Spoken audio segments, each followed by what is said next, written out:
Hello and welcome to the Cuyamungue Institute, our Q&A conversation for exploration series. I'm Paul Rivera, the Executive Director and President of the Institute, and along with my wife, Laura Lee, the Director of Research, Education, and Outreach, we do want to thank you for being here today.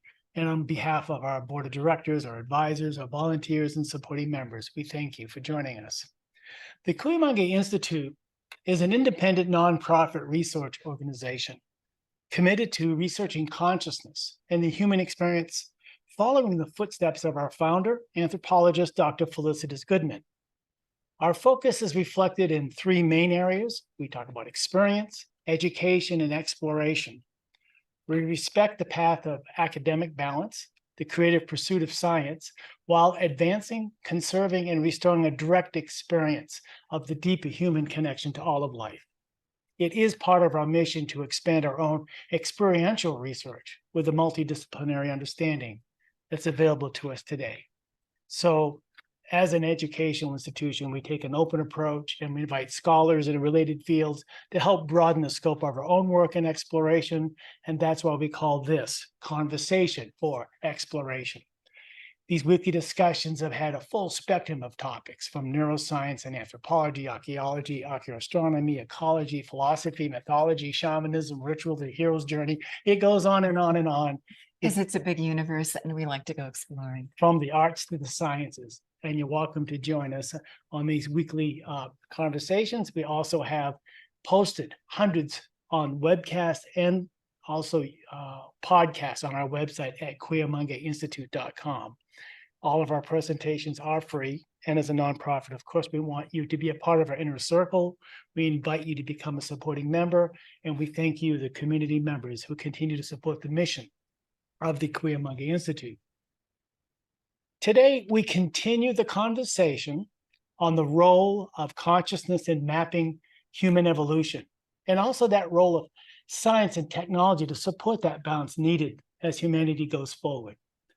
Amid this environmental degradation and social unrest and political divides and the distracting impact of technology, we also seen signs of a positive shift in global consciousness, one long predicted. We live in a time of extraordinary change. And while we continue to look at outer technology, the real solutions to mapping the future for humanity requires continued development of our own inner technology as well. Artificial intelligence will amplify human effectiveness, but it also threatens human autonomy. And the well-known physicist Roger Penrose, in his book, The Emperor's New Mind, makes the argument that human consciousness and understanding are not reproducible in a computer, no matter how complex. So what are the solutions? Will we ever understand that true nature of consciousness and its role it plays in our collective journey? All roads lead to finding that meeting point, the balancing of science, technology, and human consciousness. Together, it will require collaboration of scientists, practitioners, educators, innovators, and artists to lead humanity to heal and navigate the future as a global family. Well, it's also going to take the mystics, and I think this is something that the mystics have been talking about for millennia, is golden age to dark age. Where are we on that circuit, and what's it going to take to get there? I don't know if we've ever had a golden age in the past. It's certainly there in the annals of history, these hints, but I know that we've held that promise forever. Hey guys, we can do better, right? Maybe it's just been a long incubation for our species, a long childhood before we finally mature to who we're meant to be. But we see that in the distance as a light at the end of the tunnel. Mm-hmm. And that's what we're here to talk about today with Kiara Windrider. He's a psychotherapist with degrees in peace studies and international development and transpersonal counseling. And his book, Year Zero, Time of the Great Shift, we'll talk with him about this great shift. Are we at the precipice? And does it take the, as you mentioned, the signs of the dark ages that we're living in today? What defines a dark age? Look, we have, such a great lifestyle and longevity, unprecedented, and technology and all of this, but also here we are with so much unrest and ennui and confusion and all of that. How do we define a golden age, and how do we get there? And what has the promise been through Mhm. the ages? So Kiara, born in India, India is where they've charted time so immense that it looks like each universe is a breath, all right, of its timeline. It breathes in and out, it's destroying and creating universes. Um, he's traveled much of the world, through Peru, around the world, looking and collecting. What are the signs? What are the stories? What's science saying, as well as history, about the promise of a better time ahead? Welcome, Kiara. Good to have you here. Wow, thank you for inviting me. This is amazing just to listen to your introduction and this journey that we're on. You know, such an incredible synthesis of science and mythology and history and technology, the human spirit awakening to itself within these massive cycles of time. You know, you mentioned Brian Swim, whose book, The Universe is a Green Dragon, has been one of my very favorites ever since I remember. And it's really about looking at the universe as an embodied organism, Mhm. these portals between worlds. You know, it's not just a linear history. It's not just something we can go back into the past and look forward into the future. We're creating timelines each moment that we exist through consciousness. And consciousness connects so many different worlds, created worlds, creator worlds. We are beings of consciousness in this grand cycle of universal history. We're also going through cycles that are very quickly going to move us beyond what we call duality.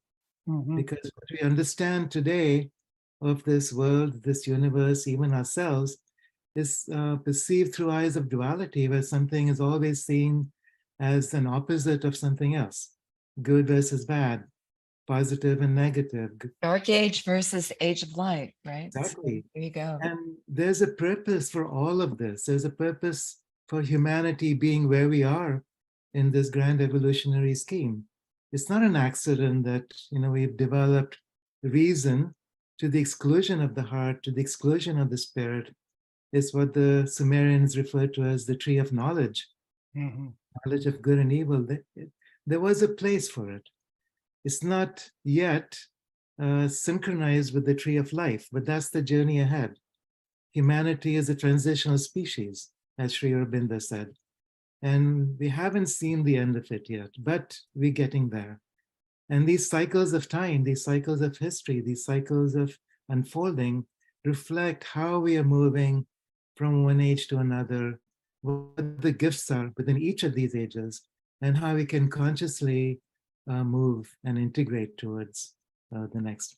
Tell us about your personal journey. You're born in India, where India talks about the yugas, these grand cycles of time, and this roller coaster ride that we've been on.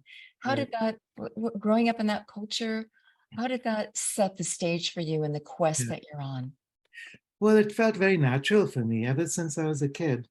That yes, that's our purpose, that's our direction. You know, I it was not something where I was feeling like the personal quest was more important than the universal, the planetary quest. They all went together ever since I remember. I remember at 7 years old, I wrote this poem where God and nature and mankind meet. There we journey with tired feet to create a world as best I can, where man lives with nature and God lives with man. So it's like, you know, all these belong together. Beautiful. We have split them apart. And that's the tragedy of these times. And you talked about the indigenous cultures and the shamanic traditions, which actually bring these together in a way that makes it fun and mysterious and joyful. So in I've my often, years, go ahead. yeah, go ahead. Well, I've often wondered, if you say that we split them apart, these two paths, that's the tragedy of our time, but maybe it's, some people are positing it's the promise of our times, that we had to do that in order to create the science we had. and Mhm. that science is a tool that's going to help us achieve this goal. I mean, we would be heading into an ice age about now if it Mhm. wasn't for what our technology. And maybe we can just hit the right balance to Exactly. continue on So with a, it's the balance of the internal technology and the external technology. yeah. Yeah. So tragedy has been that we've um, emphasized one over the other rather than seeing that they belong together. Right. Yeah. And it applies also to our journeys of life. We have emphasized mind over heart or spirit over body. And these things are now in this age finally coming together, or at least the promise of coming together is Mhm. there for us. So you asked about the yugas. There's in the Hindu or Vedic tradition, they talk about 4 yugas, starting from an age of light, descending into an age of darkness, returning to an age of light through intervening periods. And before we even talk about the yugas, I want to just share briefly an understanding of the mechanics of these yugas. What creates these yugas? There's 2 different cycles. One cycle has to do with the journey of our own sun around its twin star, which according to some traditions is Sirius, and together they're journeying around the galactic center. Mhm. So the 24,000-year cycle that Sri Yukteswar focuses on is this journey of our sun around Sirius. And at certain times in galactic history, our sun is closer to the galactic center. At certain times, it's further. When it's closer, we move into an age of light, or Satyuga. When it's further, we move into an age of darkness. So it's not necessarily something that has moral ideas attached to it. It's not It's bitterly, physics, it's you're just saying. physics. It's Get just closer to that black hole in the center of the galaxy. Yeah. and the black hole is actually a mother star. So at the end of an age, which is where we are at now, what's happening is there's an emission of information and energy arriving from the center of our galaxy, this mother star that Paul Violette refers to as a mother star, rather than a black hole. So there's what he refers to as a galactic superwave. Mm.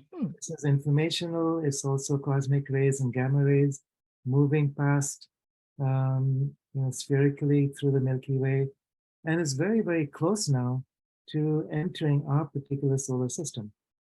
And so as the galactic wave moves past what's known as the heliopause, which is the boundary of our electromagnetic sphere, it allows for all kinds of cosmic dust, cometary debris to come in, gravitationally attracted by the sun and by other bigger planets. And as this happens, it creates a new cycle for the sun, which leads to electromagnetic changes within the Earth and all the other planets. And we are right at the cusp of this now. And what this means for us on this planet, and this could happen within the next 5, 10, 15 years. So it's imminent. It's not just, thousands of years into the future anymore. So we could go later into mapping this, how we can tell how close this galactic wave is, how it's Hey, but influenced. is this you adding science to a very ancient idea in India? Were they speaking of this in more mythic terms? And now you're adding here science. We know that this is at the center of our galaxy and electromagnetic waves. So are you converging the two Right. then? Yeah, so the Yeah. bridge for me has been when Sri Yukteswar speaks about a twin star that our sun revolves around. And he doesn't really go into it very much. And then he says, this is um, the initiation of the cycle of yugas, this journey. And then he also says that the yugas, as they move through ages of light and darkness, there's a period of time when it's not just a gradual progression, but a sudden activation. So all of this is like, okay, so there's some spiritual background to this. But then I've added a lot of my own understandings of science and physics and geology to see how it might synthesize together. So it's fascinating to me. I'm a synthesizer. I love putting all this together. And I've So been here's a metaphor and here's some science that you can also say is a metaphor and help put in a framework exactly. to kind of validate what the old mystics have been saying. And the same thing goes for, I remember when I was visiting the Mayas in 2009, and I met with Don Alejandro Cirillo, who's the chief of the Mayan Highlands. And he speaks a lot. This was before when people were talking about the Mayan calendar in Right. 2012. And so everyone is focused on the calendar, the end of the calendar, what it means for humanity, what it means for the earth. And when I was talking with him, he said, no, that's not what the cycles or prophecies are about. You know, this is putting into linear terms a prophecy that's non-linear. And our prophecy is Putting into linear terms a prophecy that's not linear. What does Yeah. that mean? A prophecy that's not linear? that's simple, that where time is not understood as a sequence, it's multidimensional. There's many timelines, and we choose which timelines we want to travel. Right. Our consciousness then makes a difference. And he said, our prophecy is about 3 days of darkness. And that always intrigued me. So he didn't explain more than that. He didn't say this is what it means. It's metaphorical or it's literal. But it's like, what is that 3 days of darkness? Because many, many prophecies speak about this. There's Catholic Padre Pio prophecies about this. There's Hopi prophecies about this. There's Indian prophecies. So when you speak about the confluence of science with tradition, what I realized eventually is that this prophecy has to do with a reversal of the Earth's magnetic field. And this happens periodically. Now that is a scientific fact. The Earth does reverse its magnetic field. And it every so happens often. very regularly, according to some scientists like Robert Felix or even Ben Davidson and others. They speak about regular cycles of 12,000 years, which happens to be, which happens to fit right into the 24,000-year cycle of Sri Yukteswar and the Four Ages. So it's like the journey from Satyuga down to Kali Yuga takes 12,000 years. From Kali Yuga to Satyuga takes 12,000 years. And each time we go through this transition point, we go through a magnetic reversal. And that reversal triggers the next phase of the cycle. So it's not just a gradual, progressive process. The trigger means that there's a quantum leap. Again, physics. The edge of that Something quantum. and it's all driven by our star. Yeah. It's driven by the journey of our star around Sirius, around the galactic center. So there's a timing to this. And of course, we are guided as a collective species to open up to ourselves in new ways at different times. And since the mid 1900s, there's been a tremendous expansion of the of personal development, of self-help, of spiritual awakening, new concepts, and also new understanding of science, the new physics. The quantum So it's reality, well timed because we're going to need that knowledge, aren't we? And that experience. Yeah. we don't just need that knowledge, we need to integrate it into our bodies so that our bodies can actually align with these new energies. So it's not just about a mental journey. No. I think that's where we talked about the evolution of our species. It's not just a gradually awakening evolution of the mind, but the body itself now is going through genetic and biological changes.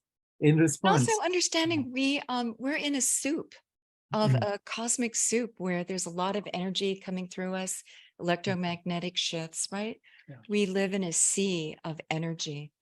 So what is it? 99% of the magnetic spectrum is invisible to our eyes, Mhm. but we're developing that technology again to detect it, to understand it, and see its impact on us, right? Well, this is again where science can be very useful. Useful, yeah. So there's the cosmology known as plasma Yeah. cosmology or the electric universe theory.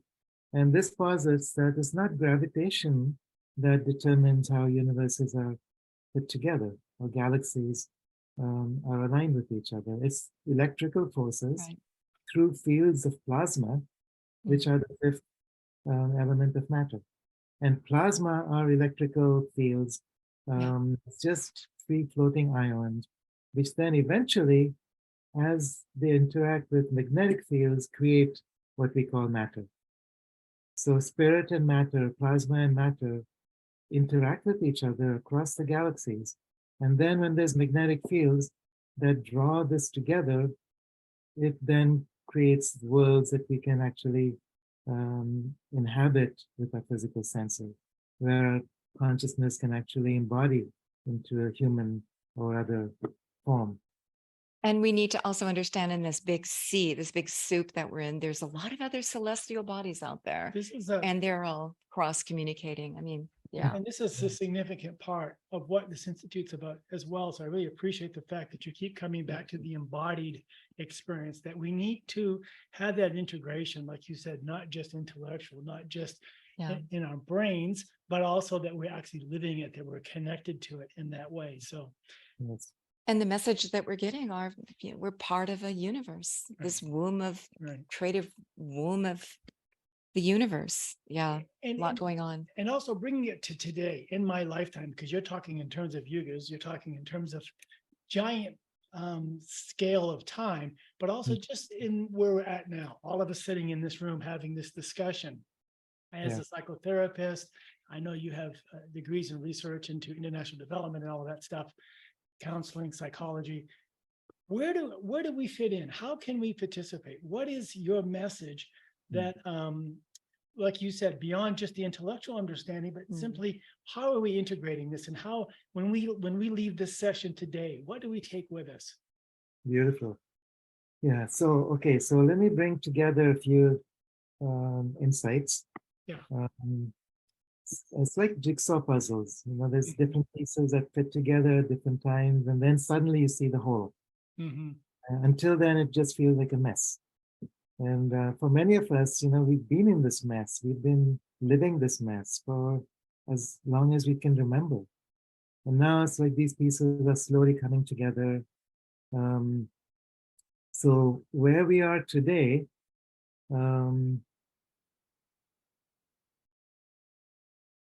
we talked about the magnetic reversal, which is like a central piece here. The magnetic field of our planet began to weaken approximately 200 years ago, slowly at first, and then exponentially, while at the same time, the magnetic axis, the north and south polar axis, has also been shifting. Now, interestingly, the north polar axis shifts in one direction. So it's moving from where it was originally located in Alaska towards Siberia, so going this direction. And the south magnetic axis is leading in the opposite direction, so that these two magnetic polarities are actually converging in a region close to Bali, which is known as the Devil's Triangle.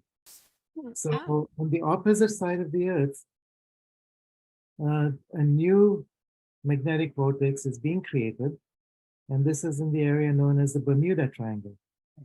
So interesting that both these locations are associated with magnetic anomalies. So these are like emerging polarities, and there's not just one or two anymore. There's maybe 3 or 4 magnetic polarities that are simultaneously emerging as the magnetic field itself is collapsing. Now, if you put all this together and arrive at some kind of a 0 point, and I won't go into all the calculations because it can be quite, complex. Yeah. complex, but it could well be that the shift, as we call it, might happen within the next 10, 15 years. And what does Anywhere. that even mean? What are the predictions about the shift in the? So what does a shift mean? Yeah, so I would say that it's a shift from a linear experience of time to a multidimensional experience of time. A shift from primarily being uh, uh, located within a third dimensional experience of reality to a multidimensional experience of reality. So Because this is our sense of reality is so dependent on the magnetic field that Earth generates that we live in. so if you look at magnetic fields, we are a complex of 5 bodies, according to the Vedic tradition. So there's a physical body, obviously. It's known as the food body or Annamaya Kosha. Then there's the prana body or etheric body, which feeds the Annamaya Kosha. And this is what we access through breath, through energy work, through acupuncture, the meridians, the chakras, they're located in this body. Beyond that is the emotional body, the mental body, and then finally the soul body or the causal body. Now they're distinct from each other, and yet they interpenetrate and they're linked together through magnetic fields. Oh, What happens if there's a magnetic field collapse? What happens to these 5 bodies? And they reconfigure their relationship. exactly. And initially, they basically fall apart. They disassociate from each other, Right. which many of us Dismember before you're put back together again, an old shamanic Yeah, dynamic. Yeah. exactly. So we're experiencing some of that. Many of us are experiencing that we can't remember things anymore, or we're going through emotional dismemberment, ideas and attitudes that were so safe and familiar are falling apart. We get a little unhinged. Yeah. Unhinged and just I mean, if you're not prepared for it, which many people are not, it's leading to a lot of ambivalence about living on this earth. It's leading to people wanting to commit suicide. It's leading to a sense of despair, helplessness, hopelessness, and loss. It's leading to chaos on political levels, economic levels, social levels. So not understanding what this journey is about can be very, very difficult for humanity at this stage. Once we begin to understand, then we can gracefully go through this discombobulation where these 5 bodies can be allowed to dismember in order for a new memberment or remembering of the soul Good play on words. within these 5 bodies. So then the soul can actually anchor in a way that was never possible before, or at least not in our last few cycles. So the mystics are really giving us a recipe, a hint, a sense of hope, because if this is every 12,000 years or even 24,000 years, humanity's in our 200,000 year history has been through this a few times. Yes. And so we've survived it, right? Yeah. And so those wise ones would say, let's put it in the mythology, let's put it into the cultural container. And maybe it's degraded through time, right? We do tend to have amnesia between these long periods. But what are the clues what do the mystics say? What is your tradition? You've looked at several others around the world. What are the clues, even in mythic terms or other languages? What do they say about this? Yeah, so there's a Vedic term pralaya, similar to the apocalypse, so similar to the Pachakuti of the Incas, which means that everything that's known and familiar dissolves. It's a turning upside down. It can lead to extinction events. So in the past, there has been a lot of extinction events. So across the species, lost millions of species, and at the same time, within a generation, a reconstitution of new species, because punctuated equilibrium. They associate with a magnetic field reversal because it allows so many cosmic rays to come in and jumpstart mutations, for example. It's just one mechanism. all these species still exist within the Akashic memory of the earth and within the Akashic records of the universe. So nothing dies, nothing goes truly extinct, but Mother Earth then can get to choose. Do I wish to revive this particular species? What's the next um, cycle of life going to look like? And that intelligence combined with whichever intelligent species exist on the planet, which Mother Earth calls into council with herself, including the human, but also including others. So Then you're we, giving agency to Mother Earth and her wisdom, her cycles, her sense of rebalancing, and yeah, yeah, we think of ourselves as somehow separate from Mother Earth, but we're not. no, we're not. We think of ourselves as part of maybe the left brain of Mother Earth. We are the left brain of Gaia. Whales are perhaps the right brain of Gaia. And we need each other to become whole brains together to be able to access these records, And which are, she's talking a lot with us if we'll but listen, right? Mm. She's got a yeah, lot to say. oh Yeah. yeah. I mean, we know just the fact that we've ignored her, we've relegated her to a piece of dirt under our feet. We can mine her, we can rape her, we can do as we wish, take and not give back. This is all part of the tragedy of these times. That we've separated ourselves from Gaia. We've somehow placed ourselves on top of this mythical ladder of creation Mhm. and forgotten everything else and ignored everything else. So I feel like there's enough people awakening now to who we truly are, remembering who we truly are, connecting with the indigenous wisdom that's always remembered this, Aboriginal wisdom and the native people from South, North America, in ancient India, across the world, the Celtic people, they're now coming back. And what's happening simultaneously is not just the knowledge that's coming back, but the people are coming back. Mhm. So Mhm. these are And their mythical wisdom people, traditions. the Yeah. wisdom traditions that are indigenous to humans, and there are wisdom traditions that belong to tribes known as the Shi or the Tuatha De Danann or the fairy kingdom, the elfin kingdoms. They're real.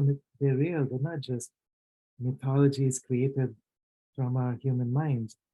They just have separated from this dimension in order to either survive and protect themselves or to show the way when the time is right.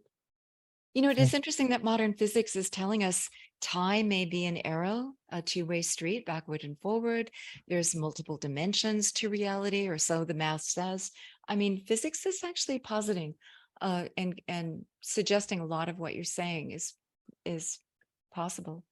yeah, So yeah, it's also interesting that technology allows us to retrieve those wisdom traditions and to look at our ancestors and look and see what they were about. I mean, it's helping us gather up that information yeah. as well.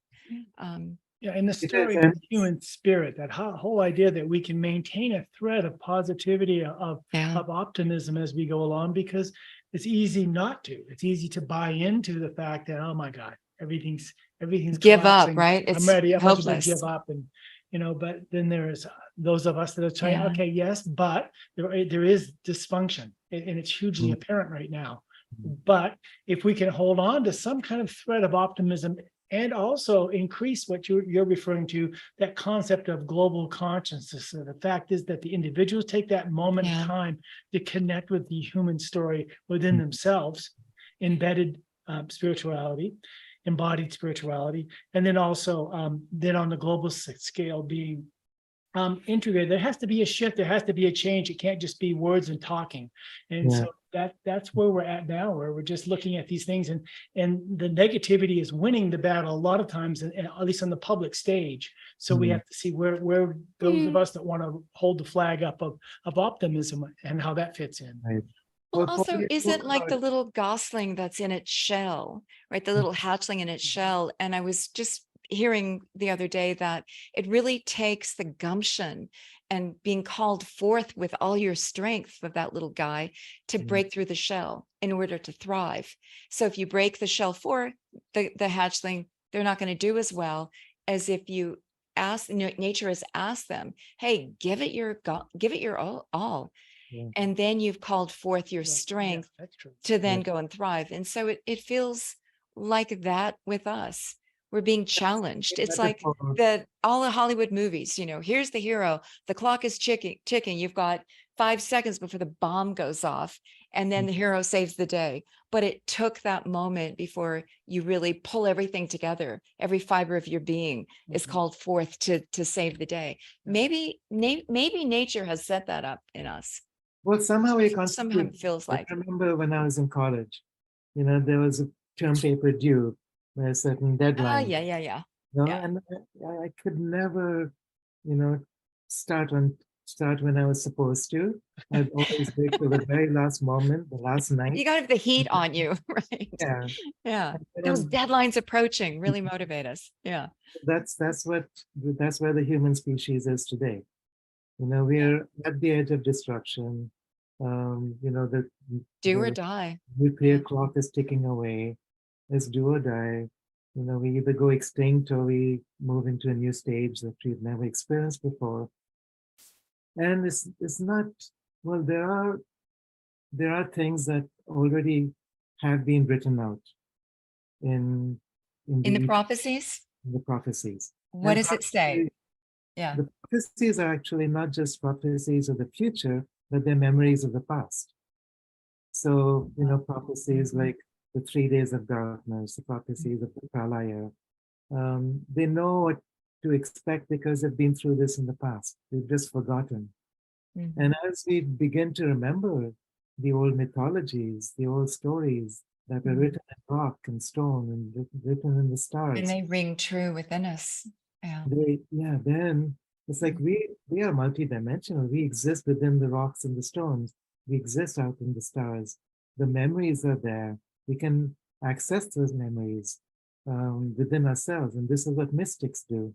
But we can also access those memories through science. If we allow science to become more open. I think the problem with science often has been that it's become too closed. It's become a religion in itself. Yeah, I have to say. Sense that, just because someone has said this in the past, put in the name of a revered scientist, we're not open to understanding something further, or we're not understanding to put things together in new ways. So it's like we're wedded to the insecurity of the known rather than opening to something that's maybe even more secure that has to do with the unknown, because that's the way our mind works. That's the way a human species has learned to survive. But Paul, earlier you had spoken about artificial intelligence. Yeah, I think this would be an interesting segue. theme to look at also, because artificial intelligence isn't about anything new. It's about looking at the whole of human knowledge and mirroring it back Has been to there, us. The flaws in us are reflected in that, is the way I see it. but through artificial intelligence, it's not possible to put together anything in a new way Mhm. Yeah. because it's only about knowledge that exists already. It's That's about why you mentioned Brian Swim. That's why next week with Brian Swim, it'll be interesting because he's looking at the evolution, the 14.7 billion year evolution of the universe Yeah. and its cycles. We're following that same evolutionary cycle as well, that same dynamic. right. And that also predicts something new, right? We have Yeah. to evolve to that next stage. Well, And- that's interesting because Sri Aurobindo, the yogi mystic, freedom fighter, who was very much part of the awakening journey in India, and also has been yogically looking out into the future. And he refers to the supramental force that exists outside of our current space-time dimension, is now entering into our created worlds. But he says that now, everything up until now has moved in cycles of polarity, darkness and light, night and day. But the next cycle, he calls this the seventh universe, is a path of it's a spiral of increasing vibration without the need to come down again into a cycle of destruction or darkness. So once we go through and reach a critical point, we can break free of the duality that has Put us on the captured us. pendulum swing. Yeah, we're moving past that pendulum swing and Mm. just reaching to the stars. We are at a point now where creator consciousness can embody itself within creation, where spirit and matter become one movement, involution and evolution become one impulse rather than complementary to each other. And as this happens, then the seventh universe can begin, which means that we as creators, conscious of who we are, can then enter through creation into whatever we wish to create multidimensionally. And this is something that we haven't explored yet. This is what the Sumerian mythology refers to as the tree of life. So we've focused on the tree of knowledge, the mind, reason, and now we can integrate that with the heart, with the mind, or the mind can integrate with the heart, with intuition, with spirituality, with the soul, and with the body. You reminded me of our conversation with Tyler Volk, in which he's looking at the dynamics and principles of the universe, the patterns, and he Combogenesis is saying that with each evolution, there's new relationships, new possibilities, new evolution, new evolving dynamics. And so it just seems like we're evolving right there along with the universe and what's possible. Yeah, then that's quite the exciting journey that we're on, isn't it? It's the most exciting journey they can be. Yeah. And to really look at the big picture, you know, Yeah. this is what this forum is about. Let's put all the pieces of the puzzle on the table through all the researchers and all the artists and everyone. If we can put all those pieces, then we'll see what new picture emerges when we can get a glimpse of the whole. And I love the fact that we can host a forum where we can have the mystics and the scientists in the same room. Let's talk and integrate what we know and what we don't know, and see where that takes us. And are you saying the same thing in different languages, right? Right. It's like, looking at something through binoculars. One part of it is the physics, the other is the metaphysics. Yeah. And as you look at it in a bicameral way, we get a deeper picture. Yeah. Much deeper than ever. So yeah, they do go together. We have a lot of comments from our audience, and I want to start with Gary Palish and thank Gary for the introductions and the connections to Kiara. Comments, Gary? Hello, Gary. Hello, thank you. For me, what I think in my journey with Kiara and getting to know him was the realization that when you said, we're evolving and the universe is evolving, and, I've come to realize that while I'm a drop, the metaphor of the drop of rain merging into the ocean, that the ocean merges into the drop of rain. And it's, we have a tendency to look at ourselves as though we go into this, but we're already a part of it. It's already merged into me. And so I see us as evolving together. And I see us as, and that's something that, Kiara and I have spoken with a lot. And Kiara, I'd really like you to expand on that because you talk about it in your books. Universe is quite the dance partner, isn't it? Yeah, and you talk about it in your books a lot about this seeing ourselves as one with it all rather than separate from it all. And while that's a lovely thought, how does that actually come into that practical physical plane as well? Yeah, tell us about your books. Thank you, Gary, for that. This actually comes from something that Rumi wrote about. And he talks about 3 stages in the awakening process. The first stage is you're identified as a drop and you're seeking, you're still looking for who you are. You identify with aspects of the human personality, and then you find that it's not enough. You start moving towards this ocean that seems to be the the goal of our spiritual journey, enlightenment, then you merge with it, you become one with all things. And for many people, that then becomes the end of the journey. And what he says then, no, that's only the second step. The third step, like you said, Gary, is when the ocean enters into the drop. This is when creator consciousness becomes so fully embodied within creation that we can then move into a next level of expression and understanding. So that has not been done much. We tend to focus more on the dissolution rather than the embodiment aspects. And the next cycle that I see for humanity as we go through this magnetic reversal is that of embodiment. This is when the ocean can enter into the drop. This is when we can totally surrender the personal self and become the universal self and experience ourselves as that on this earth. So, yes, there is a personal self, and we cannot deny that, and we don't need to, because that's beautiful. The mind, the ego is beautiful. By itself is incomplete. But then as my identity can move between the personal self and the planetary self and the galactic self, the cosmic self, the universal self, then I begin to experience how the great ocean can move through me to create new worlds. That's what the great mystery is about, in ways that the personal self can never grasp. And the personal self is so incomplete, so dull without that full experience. The drop is like a little speck of dust in the universe, whereas who we truly are is the entire universe.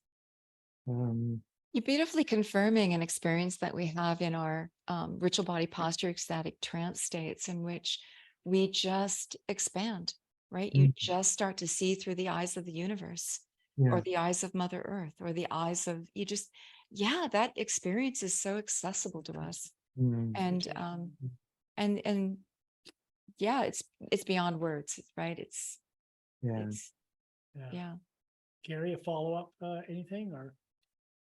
That was Okay, thank beautiful. you Thank so you. much for your contributions and introducing us to Kiara. So that's always such fantastic. interesting people you hang with.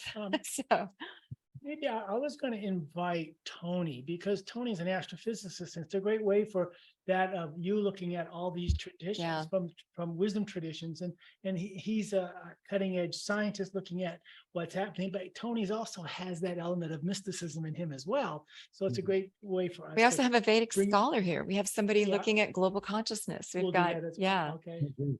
Yeah. Tony, you around? There you are.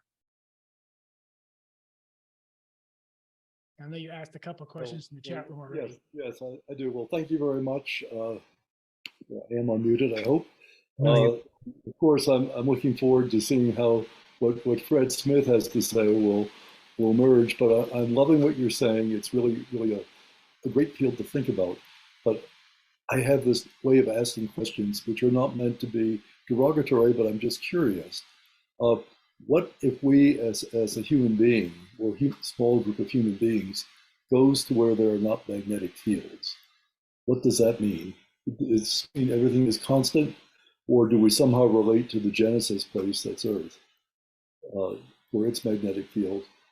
And I'm also curious, I know that we are electromagnetic beings, and in graduate school I was fascinated. I had a 10 to the 16th ohm electrometer for some experiments I was running, and I could move it all around my body, and I could see the fields change of that very, very apparently. And we have the electromagnetic coupling, and I haven't thought much about it, but we do know that some animals couple to the magnetic field to migrate. I do wonder how this affects us. do we have And those then- same receptor sites as well? I mean, we're tuned to it. Well, at some level, at some subtle level, we probably do. And so I'm very curious about this. And also, I've done quite a bit of archaeology research in a place called Chaco Canyon. Yeah. And even over the course of several decades, the direction of magnetic north has changed markedly by several degrees. And this is actually a method used for dating in archaeology. So the change of the field, it's not like a binary thing where it's this way and now it's that way. It's moving around, and then eventually it does that. And it's not exactly 12,000 years, in my understanding. It can be anywhere from 2,000 to 12,000 years. So I'm just wondering, this does not negate in any way what you're saying, but this is how my scientific mind works to want to ask these questions of you. Yeah, thank you, Tony. I love this conversation. So, I mean, you can access some of this information directly through your studies, whereas for me, it's like I'm doing it secondhand through people that I've been in conversation with. So it's great that, we can come to some kind of a deeper understanding. So I don't think you're right that these, like Ben Davidson is someone else that I've been following. And he breaks down these 12,000 year cycles into sub-cycles. So he's got the YouTube channel, Suspicious Observers. And he says, yes, within the 12,000 year cycle, there are harmonics. So, there's harmonics of 6,000 years and 6,000 years, 4,000, 4,000, 4,000 years, and so on. And so things can happen within these moments also. They're more likely to happen in a bigger way when it's a 12,000 or 24,000 year cycle. But these things do happen more often as well. It would be really interesting for me to chart some of the geological events in the past on these harmonic nodes. Maybe you're the person to do that study. Well, I'm afraid not. I'm more a look up person, although I have done some archaeology and I have an appreciation for these things, and also wondering, connecting all the worlds that we're talking about, and yet there are direct manifestations. And Laura is right. There are some terrific questions that are being asked now. Sean Carroll was asking, what would happen if Schrodinger's equation started out with a different sign than it has now? And what would this mean for the whole universe that's evolved, and what would it mean for us? These are questions being asked out of Caltech and places like that. So there's a wonderful nexus happening, and I so much appreciate what you're bringing to this. So thank you very much.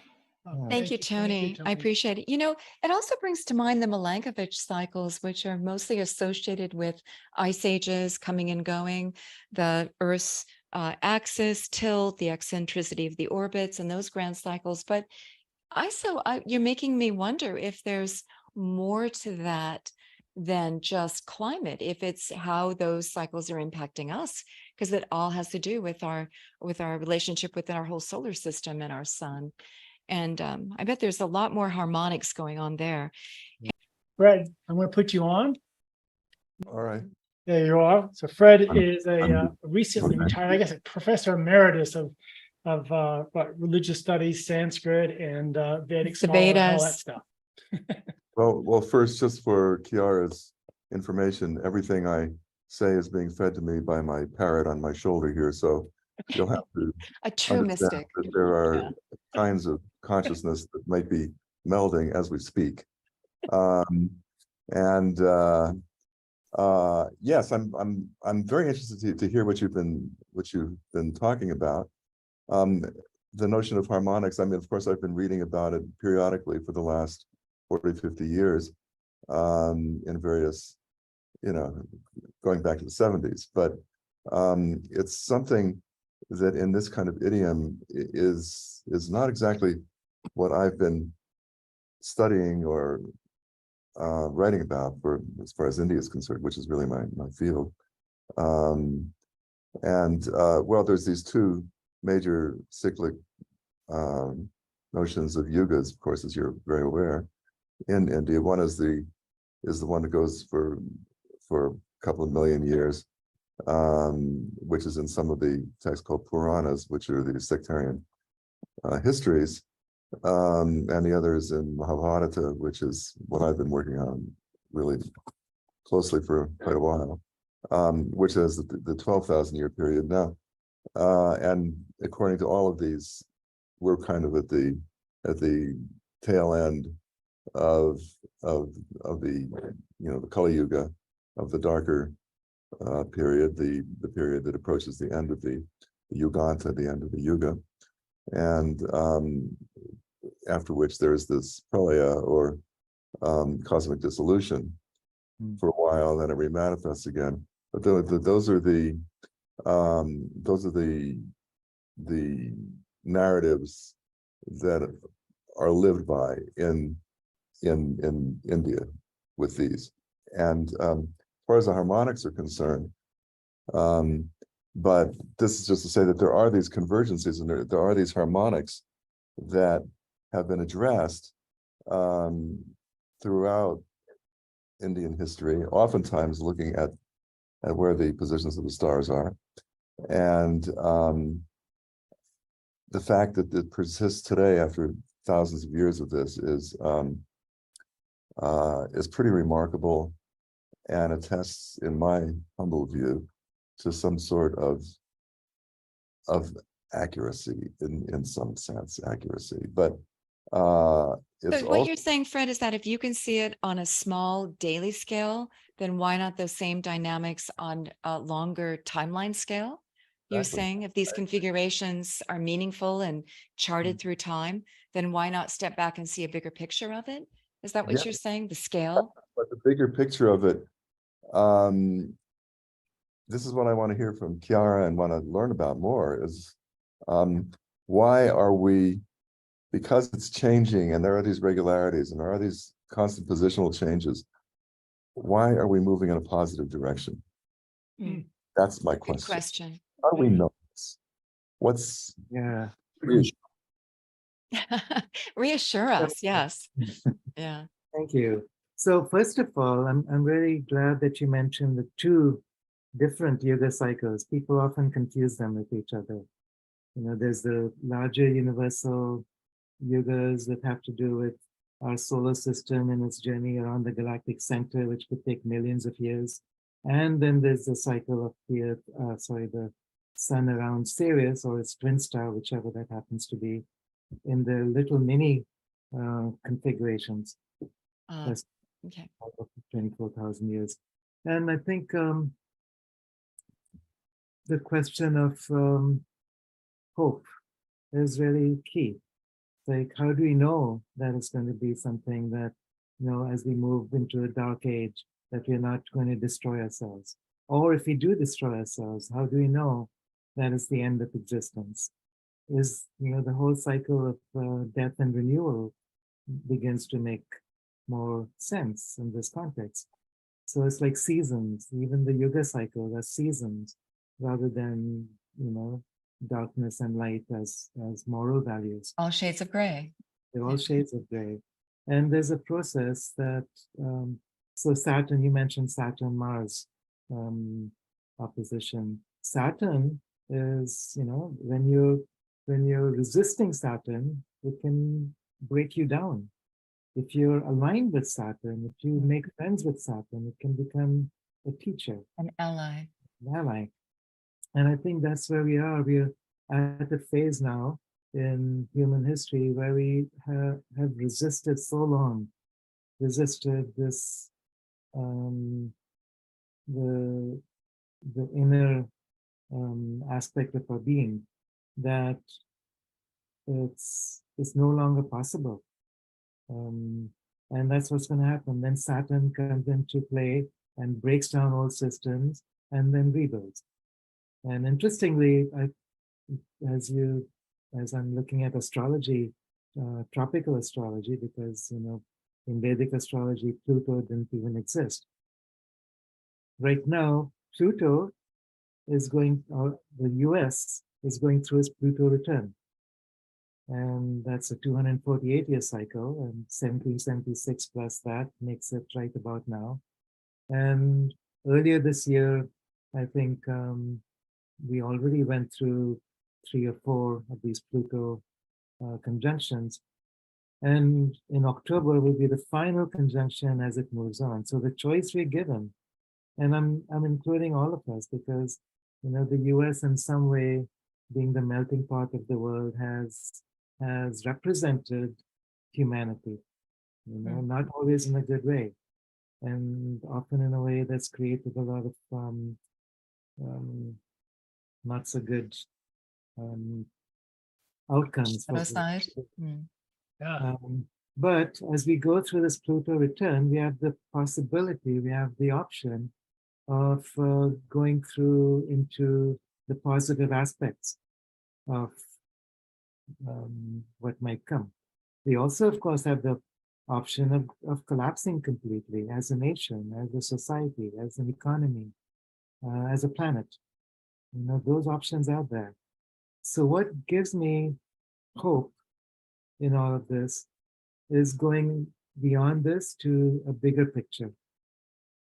So, I don't think we are smart enough to really understand the big picture by ourselves.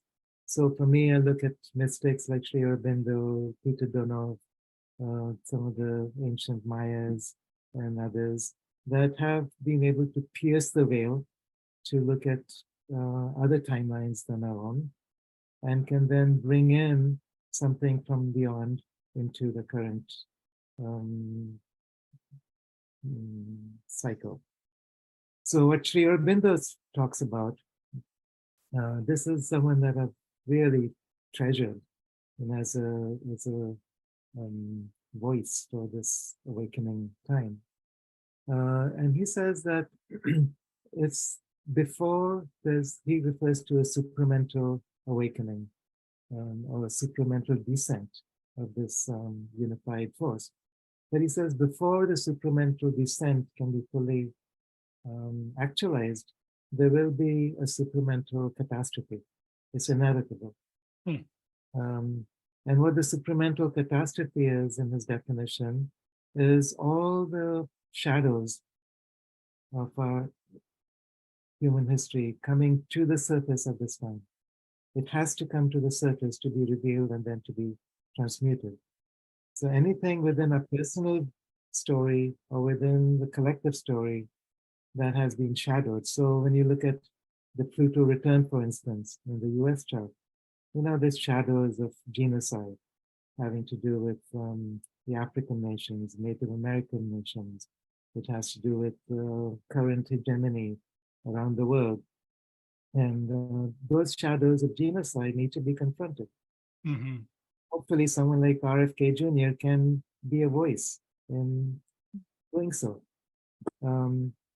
Otherwise, I feel like, we're going to have to go through a much darker period of renewal. We will go through a renewal anyway, because this is Part all of the curriculum. response to the supramental descent, which is already happening. It cannot be stopped anymore. Yeah. It's already existing within the higher worlds. Mystics have already traveled there. They can see this, how it's been moving. What gives me hope is that if there's a dismemberment on the way to rememberment, that just seems to be a natural cycle. I can't tell you how many times in our work you're getting dismembered in a certain way. You surrender to it. It's such a wonderful release, and that's a necessary step for the rebirth, for the reconfiguration in this new way. I mean, we see it in many cycles over and over again. And also that this promise that it seems the mystics of old, or those cultures who've been through something like this, if they're putting it there in the cultural container, and they're saying this is a prediction, this is a promise, with certainty we can say this, because it seems to be based on the anatomy of our galaxy. This is the way that galaxies configured. This is the dynamics. This is the evolutionary pathway that this happens. I find solace in that, because similar to our work, we're basing it upon the anatomy, the inner technology, the physiology. This is the capacity, this is the promise, this is the functioning of it. This seems to be inevitable. And so if it's based on something that firm, hey, it's just the way the design of the universe, the design of us, then I'm like, oh yeah, I trust in the process. I trust in the creation. I trust in the design, and I'm willing to follow the grand cycles within my own microcycle. I feel That's trust in real that key because there's the understanding. promise of life, death, and rebirth. There's promise there. It's a well-trod pathway. Yeah. So I find reassurance in what you're saying that way as well. Yeah. And then there's a flexibility to that Yeah. once you have that kind of experience, that you're Yeah. not holding on and gripping on to one particular reality to the point of driving yourself to that Or stopping the process. stopping You're the going to stop the process. flow. This Right. is the flow. Ride the board. Yeah. And don't be pummeled under the wave. Ride it. I'm in the Yeah. flow state. Yeah. Yeah. Okay. Right, right. So Well, Fred, thank you very much. Did you have another comment? No, that's, I'm very interested to listen, however. I don't. Okay. I I want to have- mention thank that you and Papagana. Fred has been a guest on our program several times. Ancient trance states in India. Trance states in India was one of the topics I can remember off the top of my head. Great discussions with Fred. So please check those out on our YouTube channel. Okay, now back to this. Kiara, so where are we at? What do you? Brian and then Oh, Brian. Gary. Okay, Yes. Brian. Yeah. Brian, looking at many avenues of global consciousness. Kiara, it's very interesting to hear you speak today. And I feel like you're kind of making space for our inner experience, our interiority, to have validity alongside the scientific. So we're living somehow through an era where science and spirituality seem to want to come together, but in a wholesome, in a way that respects the nature of both inquiries. Yeah. So I wonder how you see the great work for yourself. How have you encountered what your great work, maybe it's a great work as you might put it forth, that we as a species could be engaged with at this time? Your writings, I look forward to, reading more and learning. How would you articulate the great work of our time right now? wow, that is such an important question. What is the great work of this time? And in the medieval ages, it was alchemy, and it was understood as transmuting lead into gold.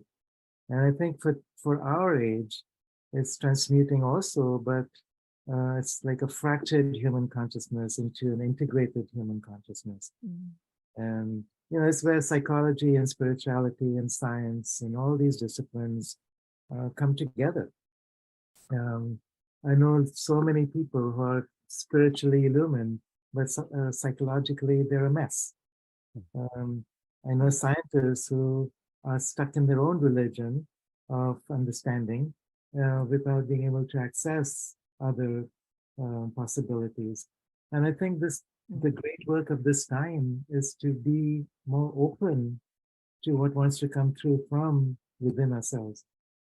And I think there's something that's saying from the Gospel of the Acts, or maybe the Gospel of Thomas, where Jesus says, let that which is within you come forth. And if it doesn't come forth, it's going to kill you. It's going to fracture you. And I think what we've done is we've closed down our minds to such an extent that we've become fractured in our own wastes. So I think that's a big part of it. Our educational system has become so densified. We have developed more and more of the ability to what's the word for it? To specialize in smaller and smaller pieces, rather than synthesize and hold new possibilities within our consciousness. And to remember that we are consciousness. We think that consciousness somehow derived from our nervous system, from our human evolution, from the formation of life itself. The consciousness is primary. It's consciousness that Bottom line substrata. Yeah. It's a substrata remembering itself through human forms and nervous system, through our experiences of life. So this is where the external and the internal can be joined together. We are consciousness remembering ourselves as human beings. So to me, that is like what alchemy is really about: as above, so below; as within, so without. So that hasn't changed. I think the context has changed, but our place in history has changed, but the great work remains. We've been with Brian asking questions like, because we're so enamored with what we want, but we've been turning the question around with Brian and saying, what does Mother Earth want of us? Yeah. What does the universe want of us? And making space for what wants to emerge and Yeah. working with it in harmony, Yeah. or at least Mo- approaching that stance best we can. Yeah. Moving from the me to the we. Yeah. Yes. Yeah, I'm fascinated. Your encounters with other species. What you have learned and what draws you to want that encounter. I'd be very interested to hear. Tell us about the dolphins, for example. Oh, so I spent many months back in the late 90s swimming with dolphins in Hawaii, which was amazing because, as I spent more and more time with them, a sense of human identity began to loosen up. Eventually I realized that, dolphins don't see us in the way that we see them. To me, it was like I, as a human, am swimming with dolphins in the ocean. For them, they're just being and interbeing. And so it's like I had to let go of my identity as a human, and then I could really be and interbe with them. So it was a very, very different experience. And Brian, when you're talking about we are reflections of Gaia, what does Gaia want from us? That's the question. What does Gaia want as us? Because we're not separate. And after a few months swimming with dolphins, I had this experience with a humpback whale. Now she came in close to shore with her baby, and I saw her from a distance. I jumped in, swam out to where I'd seen her, but then she was gone. So I just, closed my eyes, went into that state of interbeing that I'd learned from the dolphins. When I opened my eyes, the mother whale was directly beneath, about 10 feet below. And at first I was like, whoa, this is, well, it was either, it was both terrifying and awesome. Because, I just, the first moment of panic, what if she flips her tail and I'm just flying through the air? Then I realized that she was very, very aware of my frail human presence. And as I relaxed, something started to happen that had never happened before for me, which is that there was a space that opened up behind the back of my head, which is the same spot in the whales as their blowhole. So it's the communication through breath, through into the higher self. And as that happened, I felt like the spherical connection began to happen with Mother Earth. So this way, our chakras are linear. We have a linear connection of above and below. But this way, I felt like I was becoming Gaia. I was becoming the Earth. If I had expanded further, I could become the solar system. I could even become a galaxy. And I realized this is how whales experience consciousness. They're not so fractured as we are. They're not so stuck in one single dimension as we are. And that's why they're the record keepers. They have access to information, to wisdom, to awareness across galaxies, which they can focus for us if we choose that. They can bring that into our awareness if we're open to that. And that's something I started to experience more and more. So once I'd had that experience, they remained with me. I could access them through this portal. And from that space, open to new information, open to a creative flow. So when I'm writing, for instance, I just open up into that space and the words come through. Some people would call it channeling. I don't call it channeling because it's an embodied experience. I am all of that I'm not this personal self stuck in this linear consciousness. You bring up a really interesting point. They've got massive brains. Who are we to say how they're used, how their receptor sites are connected Right. to all the fields, how many fields? They certainly can communicate across miles in the ocean with their voice. Yeah. And why not? What is their sonar doing? I mean, that's a really good, how do we know that our form of consciousness is the only one or the only way to experience it? That's so Or that arrogant. our brains in their limited capacity is the only way to be, wow. Many, Interesting. yeah, And many I felt that back of the head. Wow. I was going to say in the early 2000s, maybe it was even the late 1990s, BBC did a show called Supernature, just talking about nature itself and all of these Yeah. abilities that we kind of dismiss in humanity of not having, but yet it's everywhere in nature. These Immense facili- capacities of other species to Exactly. detect their universe. Think of Yeah. a dog's nose or the It was hearing. so inspirational Yeah. that we designed a workshop around it, because it's like we need to Mhm. break this boundary of thinking all these limited thoughts about what the experience can be. When you look to Yeah. when you look to nature, we get evidence that it's all there. And Totally. that you can merge, at least in these various states, into the consciousness of other species and Yeah. see through their eyes, feel Mm. their I love the senses. Avatar movies. Avatar Oh, 1, yeah. Yes. it really reflects that. Iowa is the single organic consciousness that holds every single species on Pandora. And all the past, the memories of the past, even the, like when the biologist dies and she's taken up into Iowa, her consciousness becomes part of Iowa. And this is the way it is. Yeah. And what I realize is that after watching the movie a few times, I suddenly came to this conclusion that Iowa, James Cameron, yeah. Cameron spent a lot of time in the Amazon, Mhm. ayahuasca with the shamans. And Yeah. Iowa could be a derivation of ayahuasca.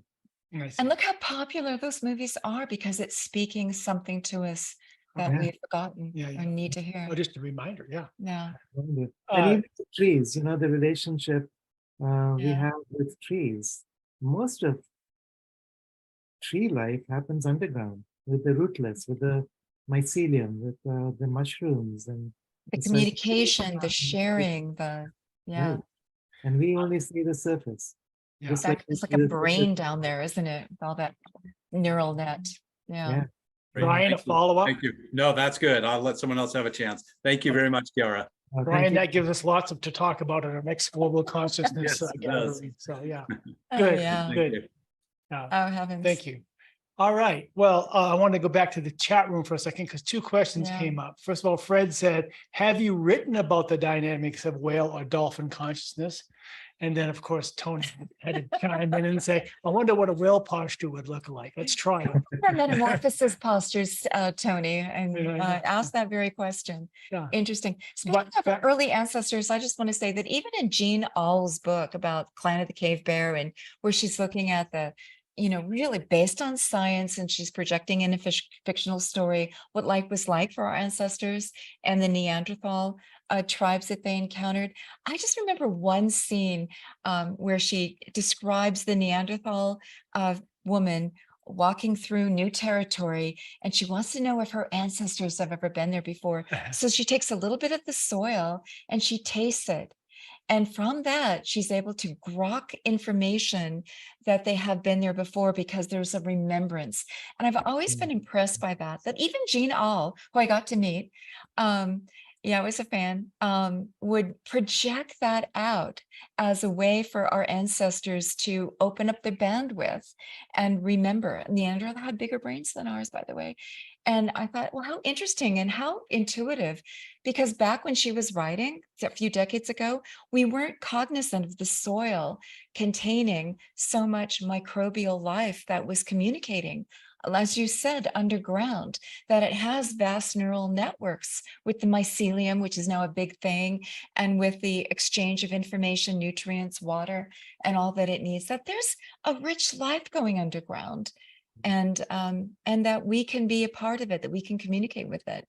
And so even though this just fictional gesture, I think just stayed with me to go, wow, yes, we are in tune with our environment in ways that we're not even consciously aware of, or that perhaps we've forgotten. And that with our science, now we're able to reconnect, to write our relationship. Mm. Like I love our those- ancestors that were about series- writing that relationship. Go ahead, Kiara. Yeah. that series of books by Jane Austen. When she talks about the Neanderthals, I'm reminded also of what Colin Wilson says about them, yeah. that they are the ones that built the pyramids.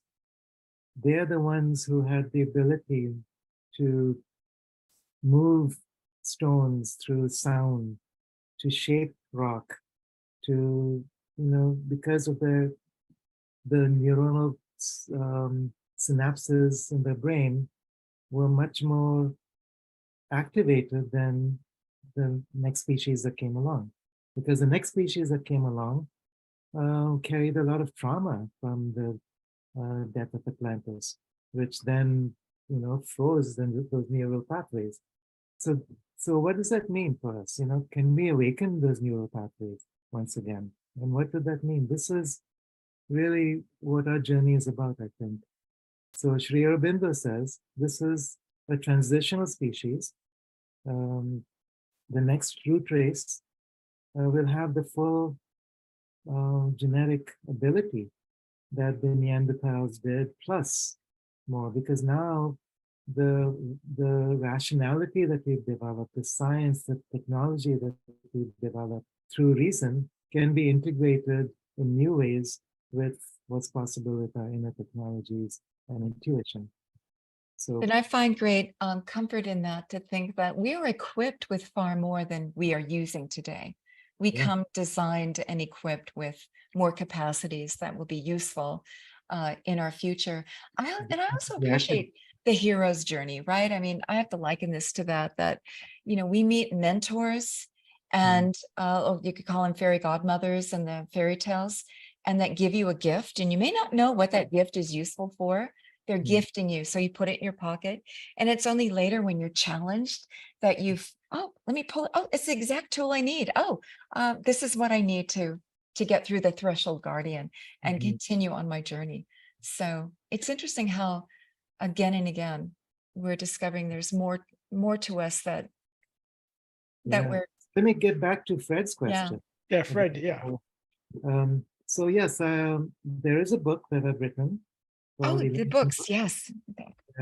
It's called Ilahinu, Awakening the Divine Human. And so what I learned from the whale is about activating what I call the whale chakra behind the back of the head, and how that can be then integrated with other pathways within the brain. So there's the limbic system, which is connected with the ancient past.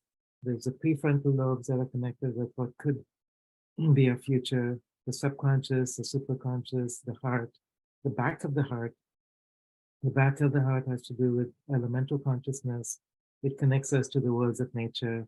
It's what the Hawaiians refer to as the low self, not the lower self, but the low self, Unihipile, which has to do with our relationship with the nature spirits.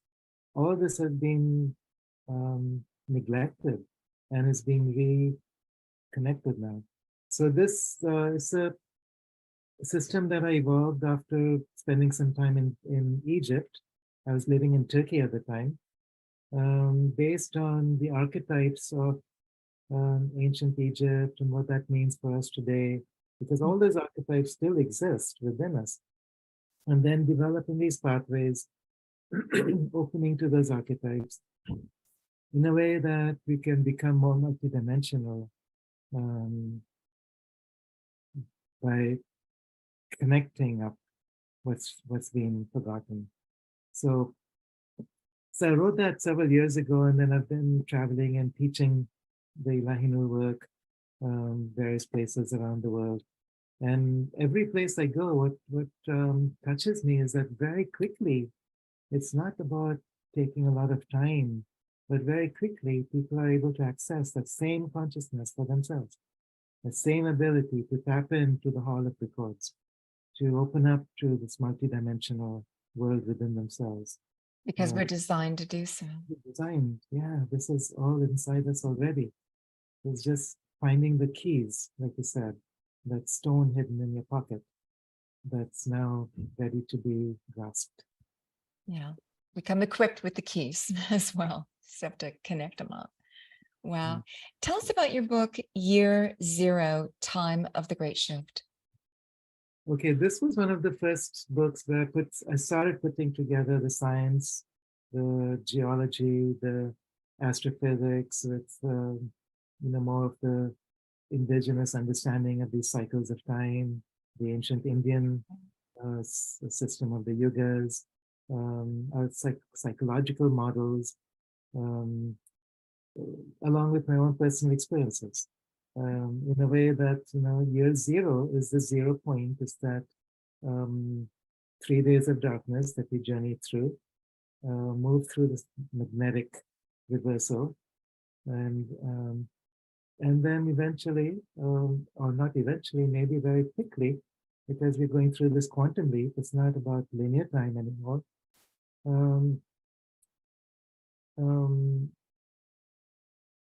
Enter the new human race, or manifest or reveal the new human. So that book was written quite a few years ago. Since then, there's been a reprint, a new edition, which has more stuff put together, called Gaia Luminous. So Gaia Luminous represents, this planet, planetary consciousness, just like our own consciousness. She has a physical body that we call the Earth. She has the etheric body, which is, different realms and timelines, energy systems and ley lines. She has her mental body, which Taylor de Chardin referred to as the noosphere. And this interacts, with our human and other species to open up new possibilities. This is also what I sense is the mechanism for the creation of crop circles. So it's plasma entering in from the noosphere, being attracted to water beneath the soil, like in parts of England.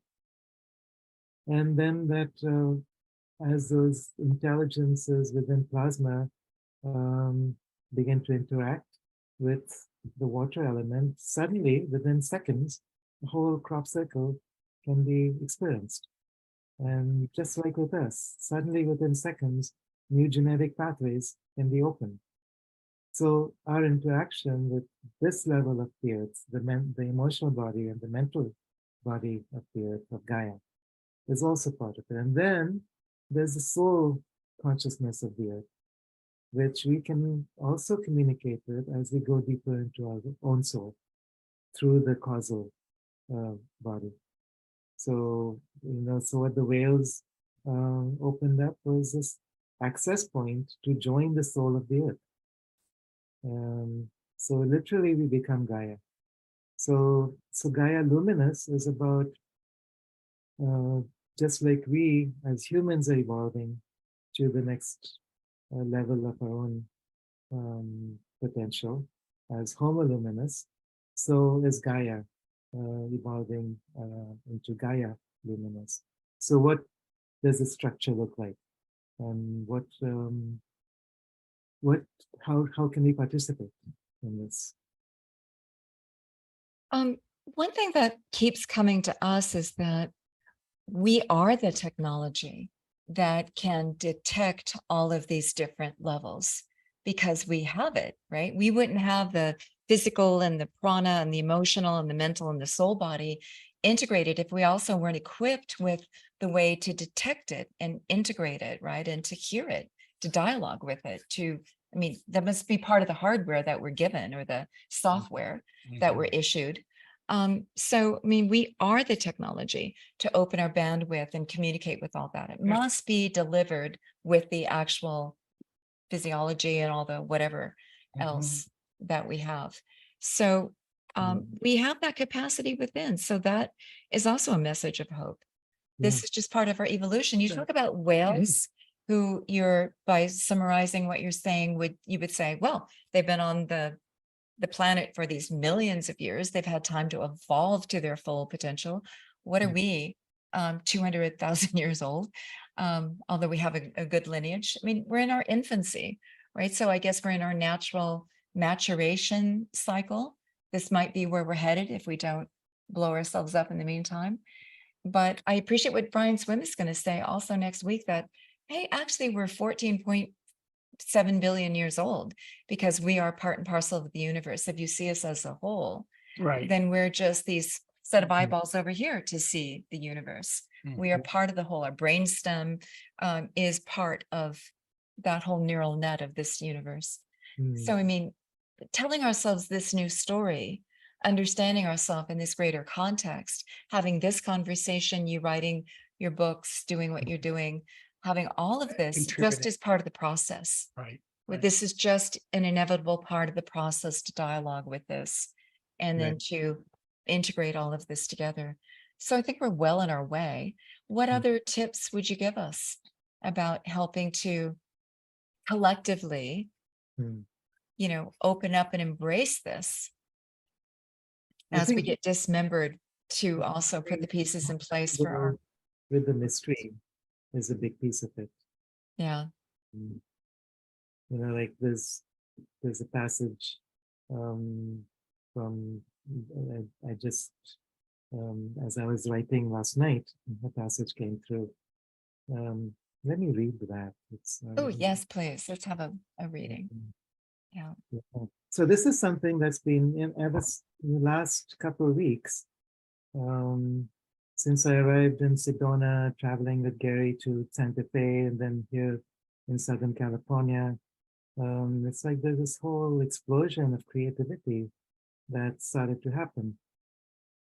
And okay, so this is part of a trilogy that I'm writing. It's the third book in the trilogy, and it has to do with the expanded story of Jesus and his wife, Miran, in Kashmir. And I won't go into the story now, but this particular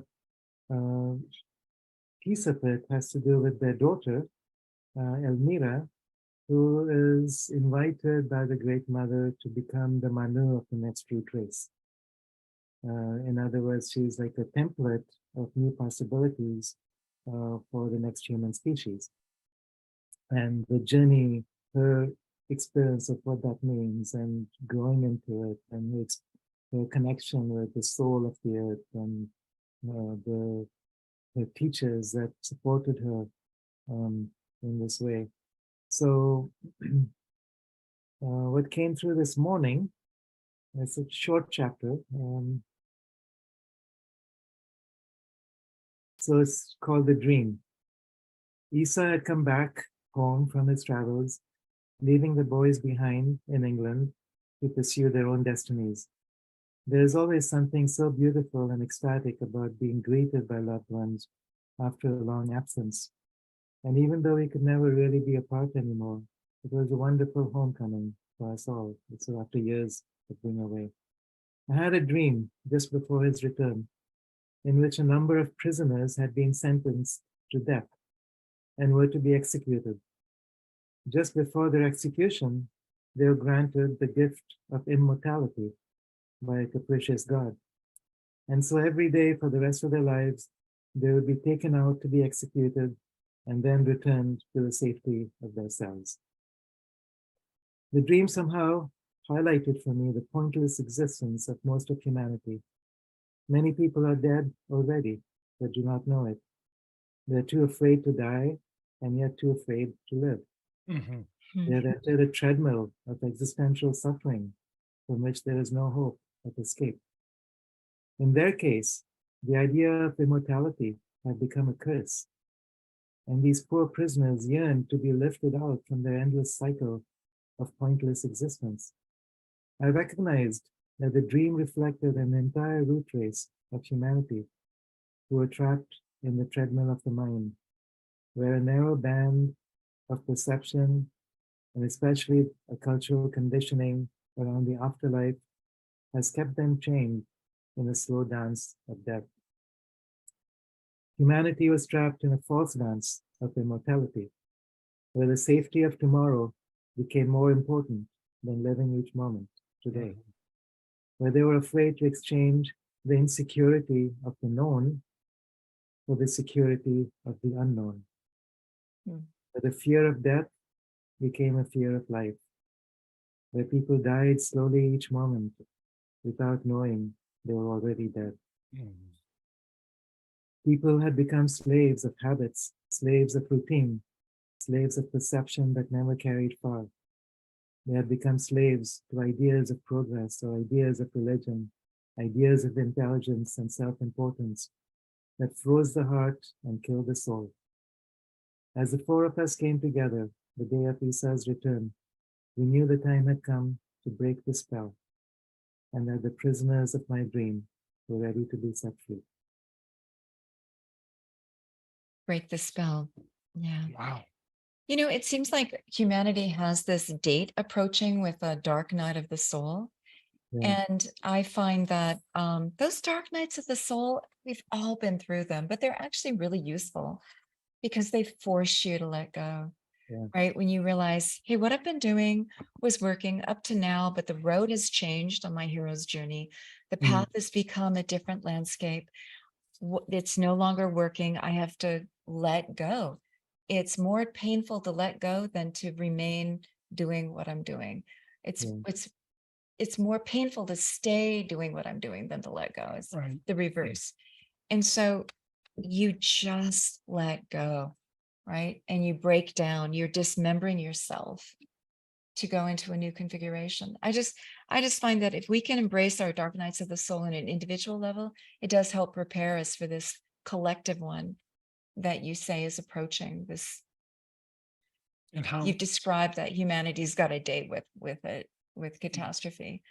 So, and with what you Yeah. just shared with us, I mean, how many of us can see ourselves in those sentences of Yeah, of that's what a I'm saying. dilemma between, that dilemma being of afraid to being live afraid to live, because you're being afraid to die. afraid to live, right? Because you're afraid to die. Yeah. Yeah. Like, I guess those Wow. nadirs are really useful. Because you get the punctuated equilibrium, you're just open to every change. You're going to change. Yeah. Yeah. Wow. Kelly, you had a question or comment? Yes, thank you so much, Kiara. This has been such a beautiful discussion, and I loved your writing just now. It really moved me. I get so emotional sometimes when I speak about more spiritual things because it's just so nice to sit in a room with like minds, and like in our trances, Felicitas always says, one foot in one world, one foot in the other. And I feel like what you said earlier about we're in the understanding, and when we're done understanding, we have to go forth gracefully. And that spoke to me because I feel like sometimes that's the problem with everyone talking to one another is there is no grace, and people don't know how to speak to each other because it's like their ego is talking. And so if some of us could just drop that and everyone be like they are here, I just feel like so much could change. And Tony's talking to you and you have a science mind, and you have so when I'm looking at the screen, it was just beautiful that we're all in this place together and we've dropped the egos and we're trying to understand and we're trying to have grace. I loved how you put that, and I think about it all the time. So thank you so much. Oh, my dogs are barking, but That's okay. I did want to ask, what would you suggest for the first book for a beginner to read on, say, the veil is coming off and wanting to learn more? Good question. Good question. Thank you, Kelly. No, don't do that. Well, yeah, thank you for just being so much in your heart. It's very easy to see. I would say the first book, and if you're looking at it from a science perspective and trying to understand the big picture, it would be Gaia Luminous. Yeah. if you're looking to do something more practical, like practices and exercises to build the light body, Homo luminous.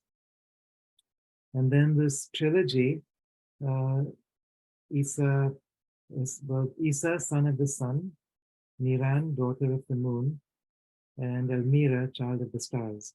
It's basically a metaphor for our awakening today. And it's written as a story that people can relate to. So it's not necessarily going into the logical mind. That's something, it's like a hero's journey that can touch the heart. So the first two of those will be published by the end of this month. They should be on Amazon. And the third one I'm in the midst of writing now, which is Red Prom. So that should be hopefully done in a few months and ready. Yeah. I can't help but ask you about your writing process, because today's world, there's so much going on, and we're always thinking we're going to have more time. Where do you find that core time for that spirit to manifest itself? Well, I mean, that's the core. I find that if I don't get that, then nothing else falls into place. Yes. Everything else falls apart. The inner office hours, I call them. Yeah. What happens to me is, 3 o'clock in the morning, I'm up and I'm wide awake, and like, there's no way to go back to sleep because it's just this transmission. And it's like I can feel this, body of awareness, information swirling around above, and just allowing it to sink through. And I usually get the first line of what I'm supposed to say. Yep. And then that just very easily and naturally begins to unfold. I'm just sitting on a typewriter or computer these days, and it just happens. And often it includes the events of the day, from the day before, conversations I've had with people, reflections that are coming into my own mind. And so it's like the universe is writing the story through this scribe. Yeah. And this, so I go back later and read it. My God, who wrote that? It's fascinating to just. I'm one of the 3 a.m. people. I wake up like clockwork. Have all my life. And so did my mother. My mother tried to fight it. Like, I should go to sleep. I should go to sleep. And she's full of anxiety. Enjoy it, because there's no choice. You're not going back to sleep. Enjoy it. But then I read this research where there used to be quite in our culture acknowledgement over first sleep and second sleep. And that it seems to be a natural cycle for many, many people, that you just wake up in the middle of the night and people would spend an hour or two talking or conversing or reading or sex and everything else. But it was just like a piece of your day that was valued, and you weren't trying to go back to sleep. Then you go back to sleep and then wake up. But also talking with John Perkins and I think Mark Plotkin about who worked with various tribes, they're saying they don't sleep 8 hours a day. They wake up, they check the perimeter of the village, make sure everybody's okay, then go back to sleep. So I agree that it's not like we need to sleep 8 hours in a solid line. That is precious time in the middle of the night to wake up. So What's use it. interesting is if I tell myself that I need 8 hours of sleep, I get up really lethargic. Because in a way, the body is over sleeping. I sleep when I want to sleep, when I need to sleep, and then I'm awake 2 or 3 hours later. It's just a natural cycle. And I'm awake, in this creative space, or wide awake insightful space. And like the ethers are quiet and the universe is opened up to you, and you're you're right there to see it in dialogue. And that's the only time of silence sometimes in the midst of all the chaos around us. Yeah. And that's It's sort just of me and the universe time. Go That ahead. sort of ties into what Laura mentioned earlier, is that we are the technology, that it all exists within us. And it's fantastic How do you wanna when use you it? look at the indigenous ways and some of the ways that plant medicine has been used, but also part of the focus of this institute has been that one avenue of what's just natural in the physiology that we can tap into. What is it without using any kind of outside agent? What would happen if we just took time to connect in that way? So as an author, but also just as a person on that journey of life, that integration of spirit, being able to have that facility developed within ourselves. Yeah, and it's, I think it's about what Joseph Campbell says, following your bliss. What is Following your your bliss? bliss. And just Yeah. follow. That's one of the meters within us, right? Yeah. Ding, ding, ding, bliss. Okay, let's go there. Right? We Right. have a homing pigeon. We have an inner GPS for that. Yeah.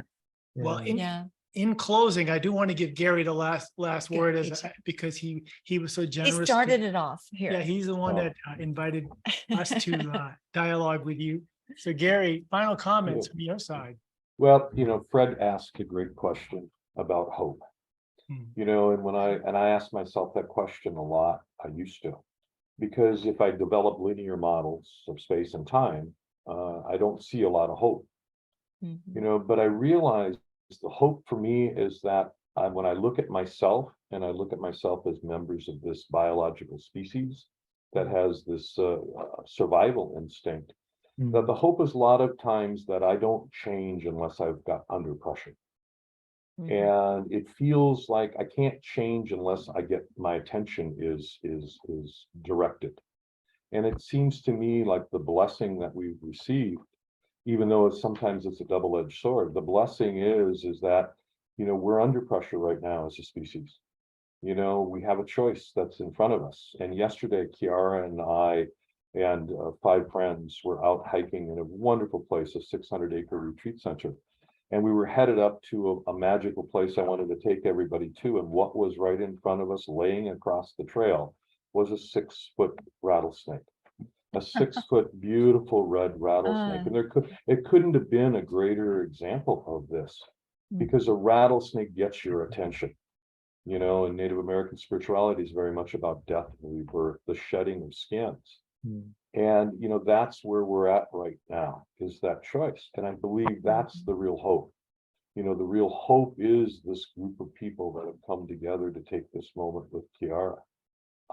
And that his work and the work of Cuyamungue Institute is really about being able to lift the veil that separates us. We want the apocalypse, to lift that veil that's separating us from the choice that we have to do something with consciousness that's exponential. And that to me is the hope in the writings of Kiara and what you presented. So thank you guys very much for doing this. Thank you, Gary. Yeah, Yeah. well said. Jade, one more thing to add to that. and Yes. about, this particular time, in many traditions, it's called Pachakuti, which means turning upside down. But really, what it means for us today is turning back right side up, because we've I been see. upside down for such a long time, and that's a symbol of hope. Mhm.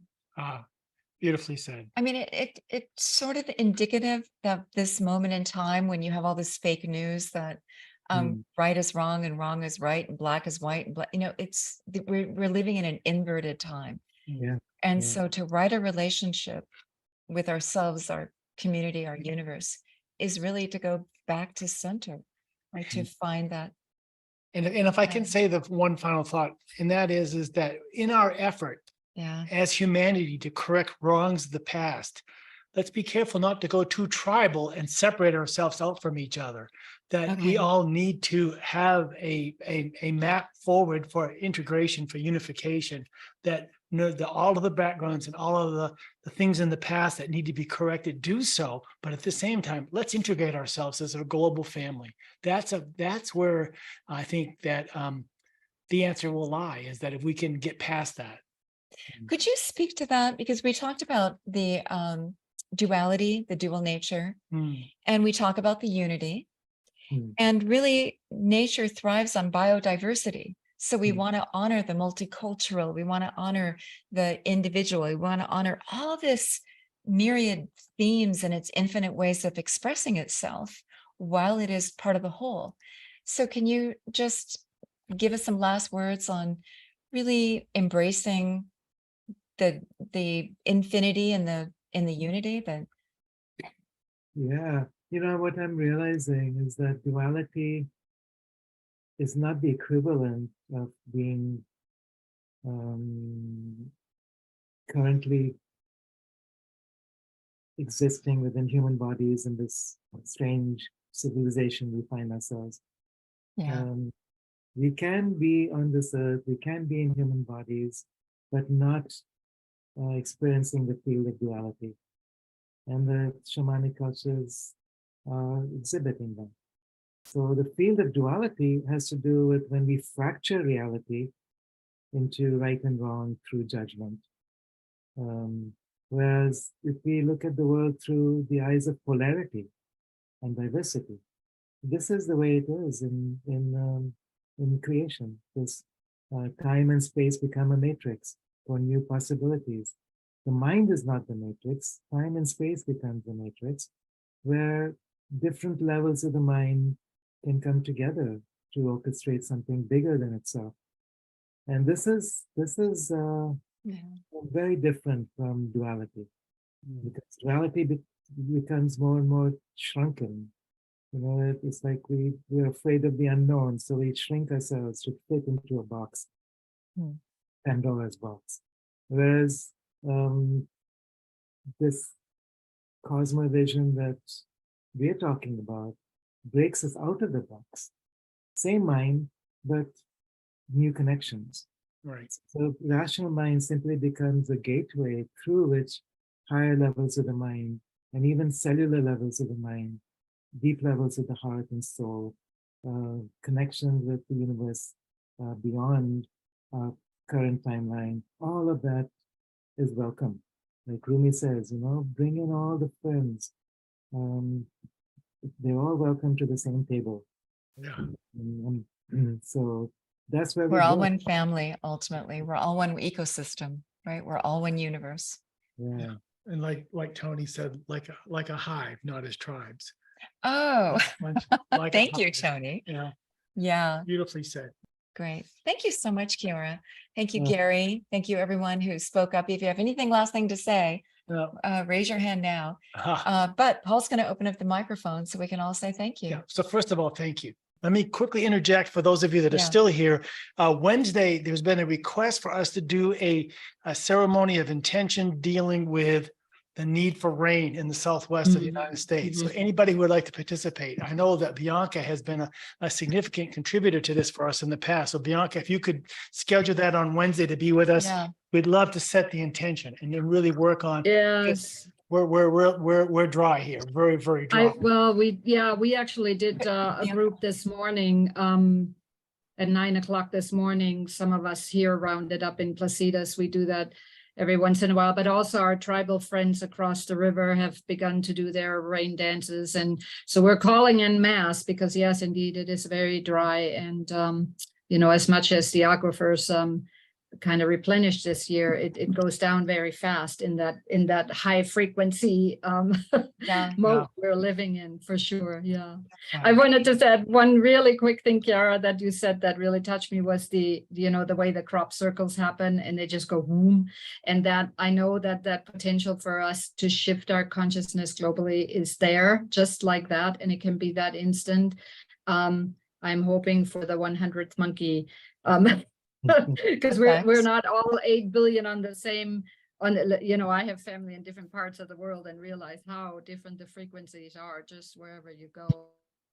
That's why my deep respect for what Paula and Laura are doing and all the people that are coming on. So always great to see kindred Thank you, spirits Bianca. Yeah. raising the frequency. I think when we give hope to one another, then we're all willing to throw our game in to this. Yeah. Every Sunday we do these programs, and afterwards, I mean, let's face it, my consciousness has shifted dramatically from what I felt when I woke up this morning by the fact that I had community, that I was able to break bread with people like yourselves and everything changes, it shifts. I need to, and I always have so much work to do, but all of a sudden every Sunday is like, I can't pick up a computer I just need to sit in that field The of space. that The space counsel of- of one yeah, another. that collective consciousness that we just shared. Yeah, and So, bring in the voices yeah, of the All right. whales and the ancestors and the universe. this was Yeah. the overtime Thank you. segment. We appreciate Okay. that. All right, Kiara, be safe. We'll see Do you some more later this week. rainmaking with you. Yeah. All right, rain Thank makes you, Thank you. Kiara. think rain. Bless. Let me quickly interject for those of you that are Yeah. still here. Wednesday, there's been a request for us to do a ceremony of intention dealing with the need for rain in the Southwest of the United States. So anybody who would like to participate, I know that Bianca has been a significant contributor to this for us in the past. So Bianca, if you could schedule that on Wednesday to be with us, Yeah. we'd love to set the intention and then really work on. Yes. We're dry here, very, very dry. We actually did a group this morning, at 9 o'clock this morning. Some of us here rounded up in Placitas. We do that every once in a while, but also our tribal friends across the river have begun to do their rain dances. And so we're calling in mass because yes, indeed, it is very dry. And, as much as the aquifers, kind of replenished this year, it goes down very fast in that high frequency Yeah. mode we're living in, for sure. Yeah. Yeah. I wanted to add one really quick thing, Kiara, that you said that really touched me was the way the crop circles happen and they just go boom. And that I know that potential for us to shift our consciousness globally is there just like that. And it can be that instant. I'm hoping for the 100th monkey. Because we're not all 8 billion on the same, I have family in different parts of the world and realize how different the frequencies are just wherever you go. That's why my deep respect for what Paula and Laura are doing and all the people that are coming on. So always great to see kindred Thank you, spirits Bianca. Yeah. raising the frequency.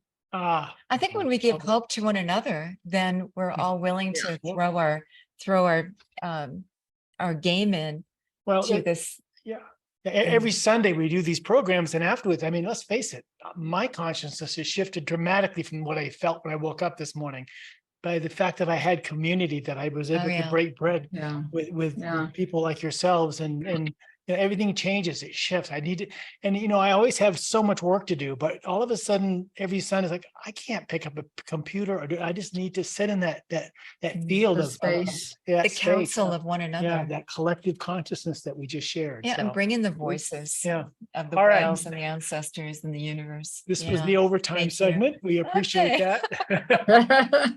All right, Kiara, be safe. We'll see Do you some more later this week. rainmaking with you. Yeah. Yeah.